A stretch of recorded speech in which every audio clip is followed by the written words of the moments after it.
Hi friends, welcome to our channel. నా పేరు రమేష్ వర్మ. జగన్మోహన్ రెడ్డి గారు పర్యటన స్టార్ట్ చేశాడన్న విషయం అందరికీ తెలిసిందే. ఇందులో పెద్ద విచిత్రం ఏమున్నదిరా అంటే ఆయన చెప్పిన పెద్ద మాట ఏంద్రా మాట అంటే చీకటి కొన్నాళ్ళే, రాబోయే రోజులు మనవే.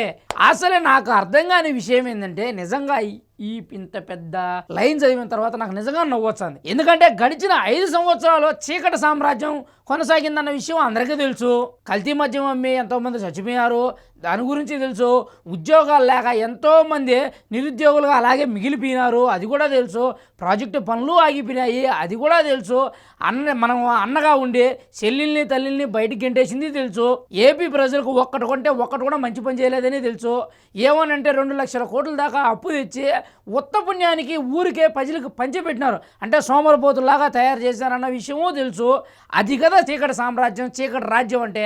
ఇప్పుడు బ్రహ్మాండంగా అమరావతి మనకు రాజధాని రెడీ అయిపోతుంది. పోలవరం ప్రాజెక్టు పనులు జరుగుతున్నాయి. అమరావతి అభివృద్ధులు అలా పెడితే ఉద్యోగాలు సఫాయిగా వచ్చినాయి. రాలేదని కొంతమంది అంటారు. మొన్నే 6,000 ఉద్యోగాలు ఇచ్చారు, ఎప్పుడు ఉగాది టైంలో. అంతకుముందు 10,060 ఉద్యోగాలు ఇచ్చారు. ఇవన్నీ ఉద్యోగాల కిందకి రావు. వైఎస్ఆర్సీపీ పార్టీకి సంబంధించిన నాయకులు కావచ్చు, కార్యకర్తలకు కావచ్చు. ఇదిలా ఉంటే ఇది పక్కన పెడితే జగన్మోహన్ రెడ్డి గారు మళ్ళీ వైఎస్ఆర్ కడప జిల్లా ఇప్పట్లో గ్రామంలో ఓ అవ్వ భావోద్వేగం ఏమీ లేదాడ భావోద్వేగం. నాయనా మీ నాయన చనిపోయినాడు, అది ఎవరి వల్ల చనిపోయినాడో మాకు కూడా తెలిసిన ఆయన.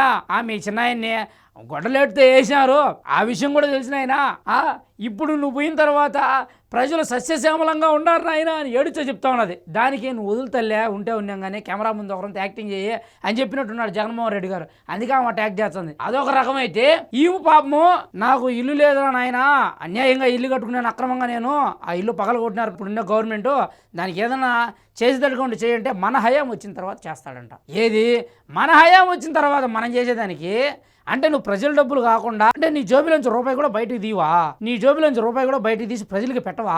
ఎంతసేపు గవర్నమెంట్ డబ్బును దోచుకోవడం, గవర్నమెంట్ భూములు లాక్కోవడము, అంటే గవర్నమెంట్ నుంచి వచ్చిన డబ్బు మాత్రమే ప్రజలకు పంచుతావు. నీ దగ్గర ఉన్న ఒక్క రూపాయి కూడా ప్రజలకు ఇవ్వు. ఏంది పనికిమాలిన శాట్లలో పనికిమాలిన వ్యవహారం అని చెప్పి ప్రజలు అంటున్నారన్నా. ప్రజలు నిజంగానే అంటున్నారు. అది నీకు అర్థం కావడంలే. నీ చుట్టూ వాళ్ళంతా ఎటువంటి వాళ్ళు అంటే నీకు శకునుల్లాగా తయారైనారు. వాళ్ళు చెప్పడం ఏంటంటే అబ్బా జగనన్న నువ్వు తోపు తురుము శ్రీకృష్ణదేవరాయల దగ్గర ఉన్నారంట, ఎర్రన్న ప్రగడ వాళ్ళు ఉన్నారంట, వాళ్ళలాగా వీళ్ళు సామెతలు చెప్తా ఉంటే నువ్వు హ్యాపీగా ఫీల్ అయిపోతున్నావు. అది మొమ్మాటికి అబద్ధం. భలే తిట్టుకుంటున్నారు నిన్ను. చిన్నాయన్ని చంపేశారని చెప్పి తిట్టుకుంటున్నారు, ప్రజలకు ఉద్యోగాలు ఇవ్వలేదని తిట్టుకుంటున్నారు, మద్యం ఆపకుండా అలాగే కంటిన్యూ చేశాడని తిట్టుకుంటున్నారు. ఇంకా చాలా అంటే చాలా ఉన్నాయి నువ్వు చేసిన పనులు. ఇవన్నీ చెప్పుకొని తిట్టుకుంటా ఉంటే అది చీకటి పరిపాలన కాదంట, మంచి పరిపాలన అంట. ఇప్పుడు పోలవరం పనులు జరుగుతున్నాయి, అమరావతి పనులు జరుగుతున్నాయి, ఉద్యోగాలు వచ్చినాయి, ఆ సస్యశ్యామలంగా ఇప్పుడుంటే ఇదంట అసలు నిజమైన చీకటి రాజ్యం. ఏంది జగన్మోహన్ రెడ్డి అన్న, ఎందుకు నువ్వు ఇట్లా మాట్లాడుతున్నావు?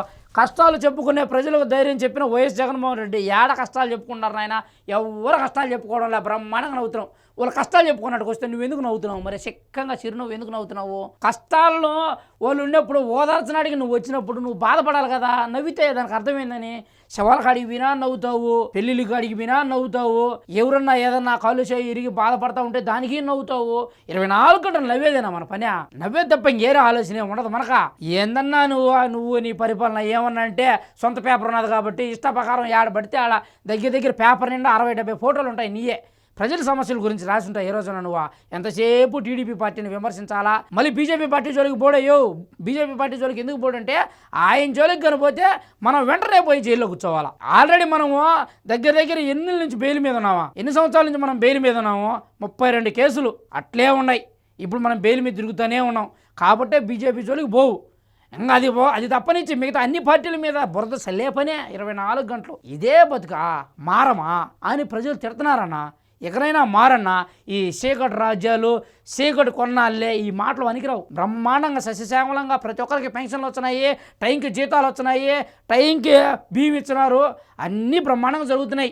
నువ్వు లేవు అన్న ఆనందం తప్ప మిగతా అన్నీ బాగున్నాయి. నువ్వు లేవు అని ఆనందం అని ఎందుకు అంటున్నానంటే నువ్వు లేవు కాబట్టే నిజంగానే ఆనందంగా ఉన్నారు ప్రజలు. అన్ని సమయంకి అన్నీ అందుతున్నాయి. ఇదేనా ఈరోజు మ్యాటరు. ఖచ్చితంగా నేను చెప్పేది ఏంటంటే నీ ఓదార్పు యాత్ర ఏదైనా ఉంటే హైప్ చేసుకుని పిన్నా ఇంటికి పో. మాత్రలు మర్చిపోయినట్టున్నావు, ఆమె ఏడ్సనామని కూడా ఏడ్సమని చెప్తున్నావు. ఇది మంచి పద్ధతి కాదు జగనన్న. ఇది ఈరోజు నేను చెప్పాలనుకున్నది నీకు. జై హింద్.